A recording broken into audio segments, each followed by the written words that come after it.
Merci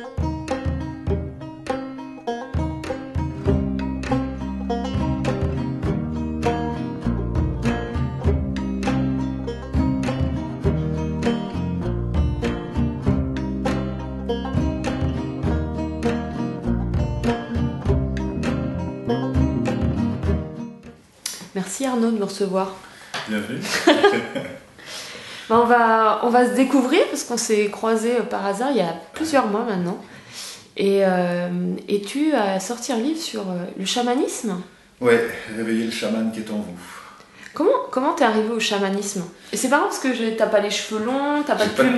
J'ai pas de costume particulier. Et récemment, il y a un journaliste qui m'a posé la question, un journaliste m'a demandé, est-ce que vous êtes chaman? Et l'étymologie de chaman, c'est celui qui détient la connaissance. Et l'étymologie d'Homo sapiens, c'est celui qui détient la connaissance. Donc, quelque part, on est tous chamans. Et ce qui, moi, m'a amené à écrire ce livre, c'est de prendre conscience qu'on était tous chamans, qu'on avait tous en nous ce lien avec l'invisible, en nous. Alors après, il y a eu toute une genèse au livre. Non, parce que toi, tu viens pas du tout de ça, ça fait très très longtemps que tu es dans quoi? On pourrait dire le développement personnel? Moi, j'accompagne les gens depuis 20-25 ans maintenant, et de par mon parcours, mon premier métier c'était le théâtre, puisque j'étais comédien, metteur en scène, directeur de théâtre, et j'ai en fait accompagné les gens. J'ai joué au théâtre, j'ai fait de la mise en scène, j'ai joué au cinéma, à la télévision, et puis petit à petit, je me suis intéressé en me disant, tiens, mais la façon dont l'acteur crée son rôle au théâtre et la façon dont nous, on crée notre personnalité, c'est la même chose. Donc, j'ai commencé à explorer les émotions, et puis de fil en aiguille, comment faire pour prendre la parole en public, qu'est-ce qui se passe quand il y a un conflit, rentrer dans les émotions, la peur, la colère. Et mon approche du développement personnel, elle est passée par le théâtre. Et petit à petit, j'ai commencé à animer des stages qui étaient des stages de développement personnel, mais sans savoir que c'en était. C'était des stages de théâtre qui s'ouvraient sur la vie. Et donc, j'ai commencé à animer les stages, en fait, ça fait 25 ans, et ça s'est bien passé tout de suite. Donc j'en ai fait mon métier très très tôt. Et quelle technique dans ce parcours tu as saisi tellement elles t'ont plu? Alors, en fait, j'en ai exploré beaucoup, et essentiellement sur tout ce qui touche les émotions. Moi, ça m'a toujours interpellé quand on est sur une scène, comment on peut faire avec nos émotions, comment on peut dépasser le trac, le stress. Et donc, je me suis intéressé à plein de choses. Je me suis intéressé au yoga, au tai chi, au qigong, à la méditation, aux arts martiaux.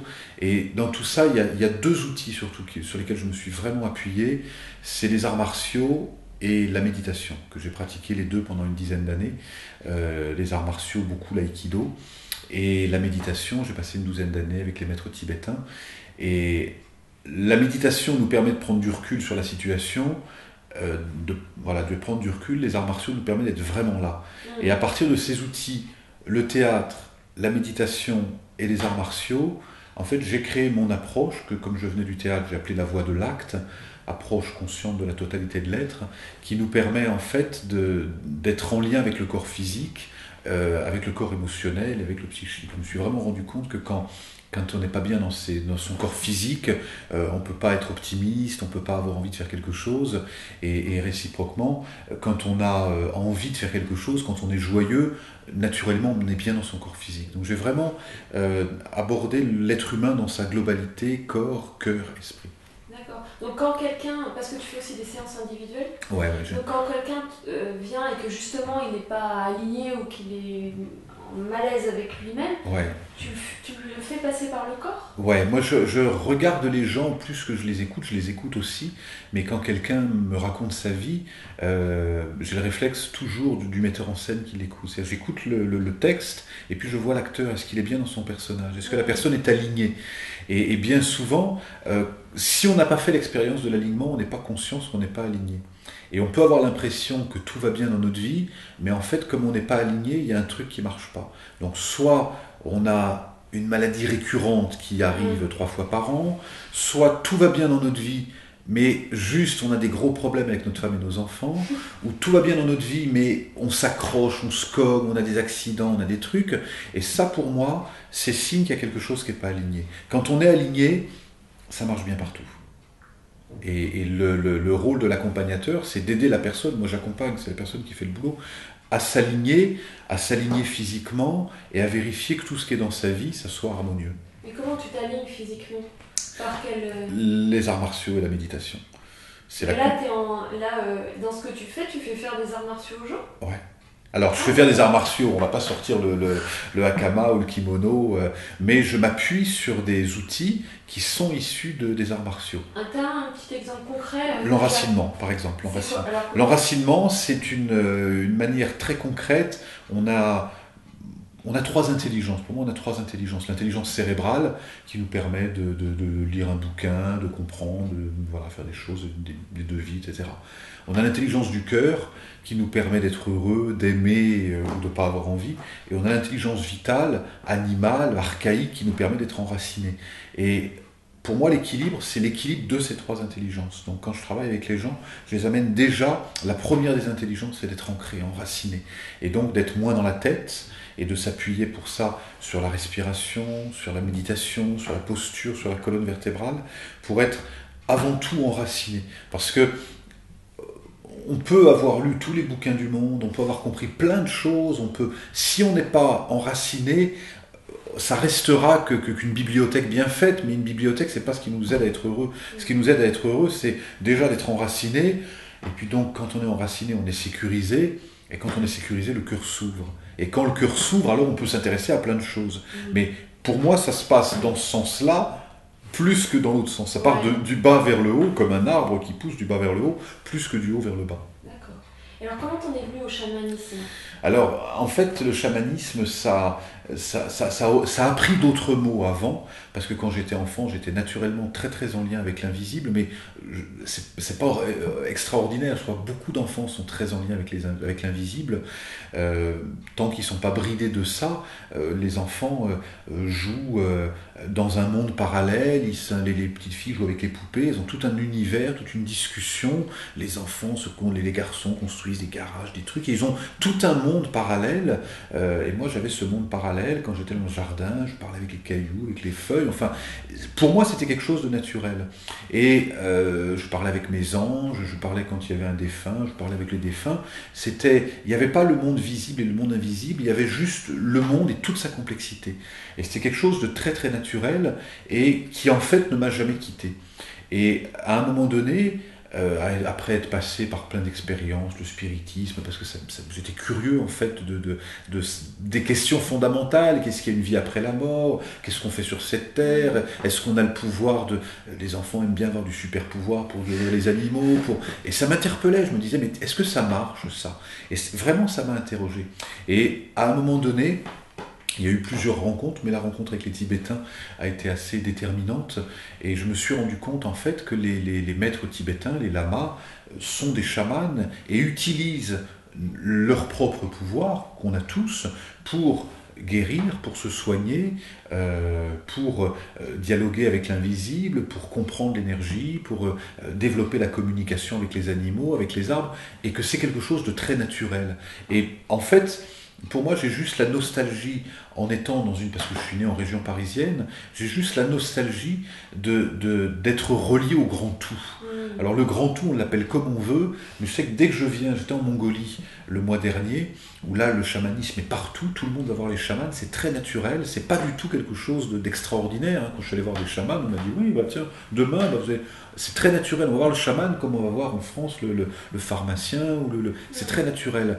Et quand j'étais en Mongolie, je me sentais chez moi parce que naturellement, on est relié au sacré surtout. Quand on rentre dans une yourte, naturellement, on rentre dans le sens des aiguilles d'une montre parce que c'est la course du soleil. Quand on ne va pas poser la nourriture par terre parce que la nourriture elle est sacrée et comme ils n'ont tellement pas grand-chose à manger, on fait très attention avec ce qu'on mange. L'eau, c'est sacré parce qu'il y a peu d'eau.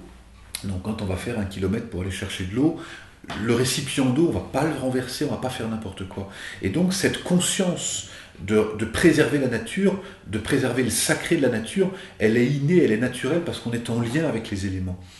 Chez nous, ici en Occident, dans les villes, on est un peu coupé de ça, on ouvre le robinet, il y a l'eau qui coule, on va faire autre chose en même temps. Et pour moi, il y a une blessure de ça, il y a une nostalgie parce que dès que je suis en lien avec la forêt, et je me sens vivant. Je me sens vivant quand je suis en lien avec les animaux, je me sens vivant quand je suis en lien avec les arbres, il y a quelque chose de très naturel. Et le livre, l'idée du livre a été justement de se dire, on est un peu coupé, on est trop coupé de notre vraie nature et de notre nature chamanique. Alors, chamanique, c'est connoté de l'ésotérisme, de quelque chose de mystérieux. Même des superstitions, on pourrait dire, c'est des superstitions tout ça. Ouais. Et moi, j'ai un aspect, mon papa était quelqu'un de très pragmatique, très cartésien, et ma maman très spirituelle. Et quand je les voyais vivre tous les deux, je me disais, comment la matière peut vivre avec l'esprit ? Et c'est une question qui m'a toujours posée. Et dans le chamanisme, j'ai eu ce regard avec le chamanisme. Moi, je suis quelqu'un de très pragmatique. Et quand j'ai rencontré les Tibétains, je les regardais en disant, ok, je demande à voir, je demande à voir. Et le chamanisme invite non pas à prendre. Bouddha disait, ne croyez pas ce que je vous dis, si ça fonctionne, gardez-le, essayez-le, testez-le. Et le chamanisme, dernièrement j'ai fait une conférence, il y a 200 personnes dans la salle, et je parle de la transmission de pensée. Et il y a un type au 3e rang qui lève la main au bout de 10 minutes en disant « Je ne peux pas vous laisser dire ça, parce que moi je suis scientifique, et ça ne marche pas comme ça. » Et je lui réponds, j'ai dit « Écoutez, si vous êtes scientifique, le scientifique, qu'est-ce qu'il fait ? 1, il définit un protocole d'expérience. 2, il fait l'expérience. 3, il observe les résultats de l'expérience. 4, il regarde autour de lui pour voir si d'autres gens ont fait des expériences similaires. 5, il compare le résultat de ces différentes expériences. 6, il arrive à une conclusion. Donc, si on veut être pragmatique, moi je vous propose, on va faire une expérience. Je demande à une personne de sortir et sur un jeu de chiffres aléatoires, on se concentre, 21 personnes, sur un chiffre, la personne sort, et on a un taux de réussite de 75-80%. C'est-à-dire que la personne qui est sortie a trouvé les chiffres sur lesquels 200 personnes s'étaient concentrées de façon aléatoire avec un taux de réussite de 75-80%. J'ai rien inventé en faisant ça, d'autres ont fait cette expérience en laboratoire et se sont rendus compte qu'effectivement, oui, on a le pouvoir par la pensée, parce que la pensée, c'est une énergie, Einstein l'a dit avant moi, d'autres l'ont dit, et aujourd'hui la science l'explique, la science, la physique quantique, la compréhension des neurosciences nous explique qu'on est juste au tout début de la compréhension de l'être humain, et on a un pouvoir infini.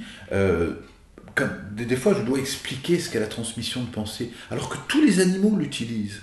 Une antilope, quand elle perçoit le lion, elle ne le sent pas à l'odeur. Elle ne le voit pas puisqu'elle lui tourne le dos. Donc elle le perçoit. Toutes les antilopes perçoivent les lions. Comment ils font ? Ils utilisent leur 6e sens. Et pourquoi nous on serait, alors qu'on a les mêmes facultés, pourquoi on en est coupé ? Simplement parce qu'on a un mental qui est tellement fort qu'on écoute plus le mental qui nous fait dire « j'y crois pas » que l'expérience naturelle. On a vu par exemple qu'au moment du tsunami, on n'a pas trouvé de poissons morts, on n'a pas trouvé de cadavres d'oiseaux ni de cadavres d'animaux. Les animaux ont perçu, ont fait marcher leur intuition. Et le chaman fait marcher son intuition en permanence. Quand il est dans la forêt, les chamans, par exemple, en Amérique du Sud, en Mongolie ou ailleurs, sont capables de courir la nuit à grande vitesse, pieds nus, dans la forêt, avec des obstacles partout. Ils perçoivent, comme le font n'importe quel, un sanglier, une biche, un chevreuil, le fait pareil. Et le chaman va développer, c'est pas quelque chose qui se fait en claquant des doigts, les chamans bossent pour ça. Donc ils vont développer le 6e sens. Et pour développer les 6 sens, il faut développer les 5 précédents. La vue, l'ouïe, l'odorat, le toucher, le goût. Et il y a des expériences pour ça. On va se bander les yeux, par exemple, ce que je fais en stage de chamanisme, on se bande les yeux. Et qu'est-ce qui se passe si on se bande les yeux ? On s'ouvre à d'autres perceptions. Mais quand les gens ont les yeux bandés pendant un quart d'heure, ils me disent « Ah tiens, j'entends mieux ». Moi je me souviens, quand j'étais enfant, il y avait un accordeur de piano. Et il est venu accorder le piano à la maison. Les premiers jours, ma mère me présente et dit « Tiens, c'est Arnaud ». Et je me souviens, cet accordeur, il passe ses mains sur son visage, je me dis « Ah, bonjour Arnaud ». 1 an après, le type revient pour accorder le piano. Je lui ouvre la porte, je lui dis « Bonjour », il passe ses mains sur mon visage, et il me dit « Ah, bonjour Arnaud ». Et je me dis « Mais quelle sensibilité dans les mains !» Ce type, ça m'impressionnait, moi qui me souvenais à peine de son visage. Et si on n'a pas le regard, on va développer Dernièrement, j'étais au Salon du Livre. Je présentais mon livre au Salon du Livre, et il y a une femme qui était avec une aveugle. Et puis ça m'intéresse, moi je suis curieux, je rentre en lien avec les deux, et puis je demande, c'était pas au Salon du Livre, c'était au Salon du Bien-être. Et je demande à la femme, je dis, vous êtes aveugle? Elle me dit oui. Je lui dis, qu'est-ce que vous percevez de ce salon? Elle me dit, il y a une richesse incroyable, mais il y en a trop au mètre carré, donc du coup je sature, j'ai envie de partir. Et je lui dis, donc vous percevez à ce point-là, il y avait 10 livres devant moi, je lui donne, je dis, je voulais bien qu'on fasse une expérience, je vais vous donner des livres, dites-moi ce que vous percevez des livres. Elle prend le premier, elle me dit, ah, ça, celui-là, il est écrit avec le cœur. Et c'est effectivement écrit par un type qui est complètement spontané, autodidacte, complètement. Et je lui dis, et celui-là? Ah, celui-là, il ne me donne pas envie de le lire. Ça, c'est un intello qui a écrit ça. Et c'était effectivement un livre très intelligent, mais complètement... Et je lui ai passé 7-8 livres comme ça. Et la femme prenait les livres. Il y avait 5-6 personnes qui regardaient, qui se disaient « Waouh !» Et je lui ai dit « Mais il n'y a rien de magique à ça. Hein, on a cette sensibilité en ça, puisque les mots, c'est une vibration. Les mots sur un livre, le livre garde la vibration du livre. Et réveiller le chaman, c'est développer ces qualités en nous qu'on a tous. On a quoi comme autre super pouvoir? Alors, super pouvoir. Le pouvoir qu'on ignore en nous. Quand j'étais enfant et que je me cognais, parce que j'étais un peu casse-cou, j'allais voir ma mère et elle posait sa main sur ma bosse ou sur mon ventre en disant ça va passer. Et ma mère n'était pas chamane du tout, elle n'était pas médium du tout, mais elle était simplement dans l'amour maternel. Le pouvoir de guérison, par exemple, c'est un pouvoir extraordinaire, le pouvoir qu'on a dans les mains. Spontanément, qu'est-ce qu'on fait quand un enfant est malade ou quand un ami on pose sa main sur la personne et la personne est instantanément apaisée. Un enfant qui a mal, on a ce pouvoir, donc avec les mains on a ce pouvoir de guérison, et plus on va développer ce pouvoir, parce que ça se développe, plus on peut en faire un vrai outil de guérison. Et les outils ils sont multiples, on peut soigner par les mains, mais on peut soigner par la voix. Le mantra, par exemple, en sanskrit, mantra, c'est formule magique de consécration, de guérison. Le mantra de la guérison, par exemple, du Bouddha de médecine, Amitabha, de Sanghemena, pardon. Le mantra, c'est Teyata Om Bekadze Bekadze Maha Bekadze Radza Samogate Soha. Et les Tibétains utilisent ce mantra depuis des siècles, et chaque syllabe correspond à un point d'acupuncture précis, parce que le Hom, Ha, Hung, Bekadze, c'est une énergie, c'est un son, et le son, ça correspond à une fréquence vibratoire. Hom, ça va correspondre, je ne sais pas, à 350 Hz. O, ça va correspondre à 280 Hz. Et en nous, le foie correspond à 350 Hz, la rate correspond à une autre fréquence, l'estomac. Et quand on utilise le son, alors on peut le faire comme un néophyte, un enfant qui pleure, même dans une langue étrangère, si on lui dit « calme-toi, ça va passer, fais-toi confiance, ça va aller ». Même si l'enfant ne parle pas la langue, il va être apaisé. Pourquoi? Parce qu'on utilise la voix. Mais si on a travaillé les mantras, aujourd'hui, il y a une littérature extraordinaire, on parle même de mantratologie, ça s'appelle. C'est parce qu'on met tout en logie, et puis ça soit mantratologie, couleurologie, sonorologie, tout soigne. Mais les sons soignent, le verbe soigne, le chant soigne, on peut soigner, guérir des animaux, des végétaux, ça a été prouvé en laboratoire, on peut soigner des végétaux par le son de la voix. J'ai lu aujourd'hui qu'on chantait pour les salades. Et ouais. Je crois que c'est l'INRES qui vient. L'INRES a publié des choses extraordinaires. Alors quand on dit ça, il y a toujours des pragmatiques qui disent « Oui, mais alors on chante devant les salades. » Ouais, on chante. Et ça a été fait en laboratoire, en triple aveugle, avec des résultats probants qu'effectivement, la salade à laquelle on parle, il y a eu beaucoup de chercheurs qui ont fait un travail là-dessus, et on se rend compte qu'effectivement, quand on parle, quand on chante, alors aujourd'hui on s'en rend compte dans les laboratoires, c'est les progrès de la science, parce que la science a fait des progrès extraordinaires depuis 5 ans, depuis 10 ans, depuis 5 ans, depuis 2 ans, sur le pouvoir de la voix, sur le pouvoir de la télépathie, sur le pouvoir... Et quand on s'intéresse à ça, quand on commence à être un peu curieux, là, on se dit « waouh !» Mais n'oublions pas qu'il y a quelques siècles, on était persuadé que la Terre était plate. Et pour moi, les progrès de la science qu'on va faire dans les 10 ans sont aussi impressionnants que les progrès qu'on a fait depuis que la Terre était plate. On imaginait que la Terre était plate. Parce qu'on a une compréhension aujourd'hui qui va à une puissance. à plein de niveaux, ce qu'on appelait l'ADN poubelle par exemple. On sait qu'il y avait les brins d'ADN, ça qu'on avait bien compris à quoi ça servait, ça représente 15% de notre ADN, et tout le reste, on ne sait pas à quoi ça sert, on l'a appelé globalement l'ADN poubelle.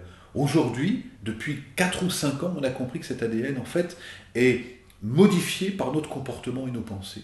Et que donc on a 85% de notre ADN qui est modifié par notre comportement et nos pensées. Donc ça ouvre complètement les perspectives. Et il y a aujourd'hui, heureusement, un grand nombre de chercheurs curieux qui s'intéressent en physique quantique, en neurobiologie, qui rencontrent les méditants, qui rencontrent les chamans, en disant, je pense au travail de Corinne Sambrin par exemple, qui a fait un travail avec le tambour et qui a été observé avec les électroencéphalogrammes, et on se rend compte qu'en tapant sur le tambour, elle réussit avec des médecins, en milieu médical, à provoquer consciemment les 4 maladies récurrentes, la démence, l'Alzheimer, enfin des maladies fortes qu'elle réussit à provoquer consciemment. Et quand on regarde l'électroencéphalogramme, effectivement, il y a des... Donc ça, c'est des progrès pour la médecine qui sont... La porte vient juste de s'ouvrir.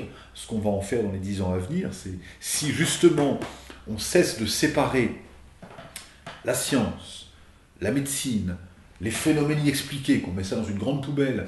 Non, intéressons-nous à ça. Intéressons-nous aux phénomènes inexpliqués, justement, pour se dire, ça existe, c'est observé. Dans la magie chamanique, par exemple, quand je lisais La vie des maîtres, ou quand on va au Tibet, les histoires, on en raconte en permanence, de guérison, en permanence on entend ça. Et la question, c'est est-ce qu'on peut regarder ça non pas en se disant j'y crois ou j'y crois pas, mais avec un regard pragmatique, en se disant est-ce qu'il peut y avoir, est-ce que ça peut s'expliquer scientifiquement? Si on développe la curiosité, oui, ça peut s'expliquer. Oui, ça peut s'expliquer. Eh ben, est-ce que tu veux toucher à autre chose, à un autre pouvoir J'avais vu que tu as parlé de cultiver le bonheur immunitaire. Ça veut dire quoi, ça? Ça veut dire que le bonheur, c'est un... Je ne crois pas que c'est toi qui me contredises. On pourrait dire qu'il y a 2 types de bonheur. Le bonheur extérieur, parce que je viens d'avoir une nouvelle voiture, et là je suis content, ou j'ai une nouvelle maison, et là je suis content, mais c'est quelque chose qui vient de l'extérieur, donc qui est complètement aléatoire. Et il y a une autre forme de bonheur qui va être lié non pas aux circonstances extérieures, mais lié au regard qu'on va porter sur les circonstances. Et là, c'est prendre conscience qu'on attire à nous de l'extérieur ce qui correspond à notre monde intérieur. Dans le chamanisme, on parle du manifesté et du non manifesté. Et pour que quelque chose se manifeste devant nous, une promotion, un cadeau, un truc, peu importe, il faut qu'on l'ait nous-mêmes créé d'une façon invisible. C'est la puissance de l'esprit. On va créer notre décor tel qu'on a envie de le vivre. Et c'est ce qui fait que la femme de notre vie, l'homme de notre vie, on va l'attirer parce qu'à un moment donné, on est prêt. On a préparé ça. La richesse, il y a un grand économiste qui disait, si aujourd'hui on prenait toute la richesse, on le divisait en 60 millions d'individus en France, on se donne rendez-vous dans 5 ans, les riches sont redevenus riches et les pauvres sont redevenus pauvres. Parce que la richesse, ça commence déjà à faire tomber des croyances sur le fait qu'on s'autorise à être riche ou on ne s'autorise pas à être riche parce que les croyances familiales, etc.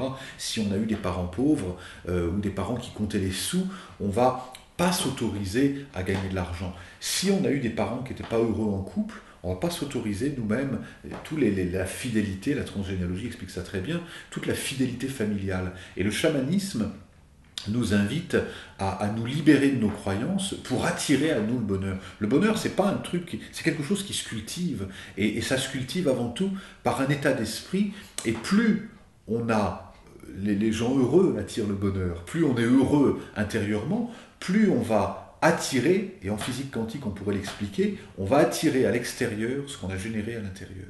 On a tous remarqué que dans les moments où on a la banane, où on est en joie, où on se réveille de bonne humeur, et les gens nous appellent, on fait des belles rencontres, ça se passe, tout le monde en a fait l'expérience. Et les moments où on se réveille, on dit mais c'est pas un bon jour pour un lundi, on sort, il nous tombe une tuile. Et qu'est-ce qui se passe? Il y a un proverbe québécois qui dit quand on a un marteau dans la main, on n'a jamais vu autant de clous. Quand on a le marteau, on voit des clous partout. Et c'est pareil pour le bonheur. Quand on commence à croire en son bonheur, on va attirer à nous les rencontres amoureuses, l'abondance, la santé. Et ça fait un cercle vertueux naturel. Et de la même façon, on peut créer le cercle vicieux en se disant, bah, de toute façon, tu vas voir que moi, j'ai jamais de chance. Donc, je vais attirer la malchance, qui va attirer le tracas, qui va attirer l'événement, qui va me faire dire, tu vois, je te l'avais dit. Et cultiver le bonheur immunitaire, ça veut dire, par la méditation, par la visualisation, créer vraiment en nous les circonstances pour attirer le bonheur. Et je vous assure qu'il vient naturellement. Mais j'ai croisé, dans le milieu du développement personnel, on croise des gens, ça fait 10 ans qu'ils travaillent, ça fait 10 ans, ou 20 ans qu'ils font tous les stages, ouais. Et que on a la sensation qu'on peut être aussi coincé. Il y a quelque chose qui peut être culpabilisant là-dedans, parce que je peux entendre ça. Voilà, moi, sur des thèmes que tu as évoqués, moi-même je suis coincée. Oui. Et donc, tu dis, j'en ai conscience, j'entends ton discours, ouais. Mais pourtant, j'arrive pas à ouvrir cette voie. Comment je vais le nuancer, notamment quand il y a eu tous les livres qui sont sortis sur The Secret, Le Secret, la loi de l'abondance, etc., qui a fait beaucoup de bien à un plan et qui a beaucoup interrogé des gens qui se disaient, alors moi je comprends pas, j'ai fait la loi de l'abondance tous les matins, j'ai fait Ho'oponopono, j'ai fait le truc, j'ai fait le machin, voilà. Et j'ai toujours personne dans ma vie, et là, pouf, elle tombe. Et là, pour moi, je dis à ces personnes-là, je les invite à faire la différence entre l'intention et la volonté. La transformation, elle se fait sur l'intention, pas sur la volonté. On ne tire pas sur la tête d'une fleur pour la faire pousser plus vite. Et le bonheur se crée comme on s'occupe de son jardin. On commence par retourner la terre. Ça pourrait être le travail thérapeutique. On descend dans les fondements, on voit les histoires familiales, les trucs pas résolus, l'enfant blessé. On fait tout ça. Et puis on plante, on sème des graines, naturellement. Et ensuite, qu'est-ce qu'on fait ? On arrose et on met au soleil. Et il y a un moment donné, si naturellement, à chaque fois qu'il y a des mauvaises herbes, on les arrache, si chaque fois qu'on taille, il y a un moment donné où ça se fait. Mais ça se fait dans la patience, quand c'est le moment. Et il faut, derrière ça, une foi qui soit au-delà de ce truc de se dire « je vais faire ça, je vais avoir un résultat ». Non, ça nous demande de se dire « peut-être que le résultat, c'est celui qui se dit, bon, je veux absolument rencontrer quelqu'un.